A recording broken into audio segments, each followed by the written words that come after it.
Հանրապետության հրապարակ են մտնում Հայաստանի Հանրապետության զինված ուժերի ինժեներական զորքերը, զորքերի պետ Արիության մեդալակիր գնդապետ Վահրամ Գրիգորյանի ղեկավարությամբ։ Ինժեներական զորքերը նախատեսված են ստորաբաժանումների ժամանակին եւ ծածուկ տեղաշարժի, ծավալման, խուսավարման համար անհրաժեշտ պայմանների ստեղծման, պայմանական հակառակորդի բոլոր տեսակի խոցման միջոցներից զորքերի եւ օբյեկտների պաշտպանվածության բարձրացման, ինչպես նաեւ ինժեներական զինամթերքով պայմանական հակառակորդին կորուստներ հասցնելու եւ նրա գործողությունները դժվարացնելու համար։ Այժմ հրապարակում են ժամանակակից հետախուզահարվածային 4 հոտանի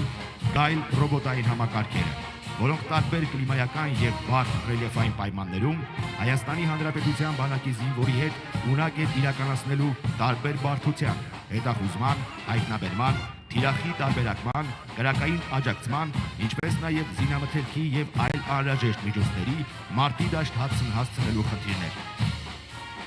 Համակարգն ունակ է նաև իրականացնել հայտնաբերված պայթուցիկ սարքերի կրակային եղանակով հեռահար ոչնչացում։ Համադրված է ցերեկային, գիշերային տեսանելիության, ինչպես նաև ջերմատեսիլ սարքերով, ունակ է իրականացնել թիրախի հայտնաբերում, տարբերակում եւ ուղեկցում։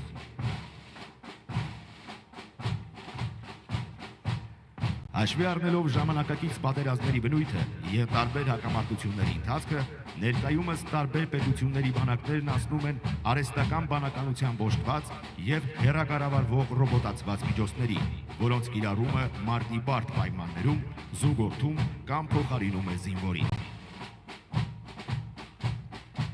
Ժամանակի հրամայականն է ունենալ ժամանակակից, ճշգրիտ խոցման, հեռահար, հեռակառավարվող համապատասխան սպառազինություն եւ ռազմական տեխնիկա։ Համաձայն Հայաստանի Հանրապետության կառավարության սահմանած զինված ուժերի զարգացման տեսլականի,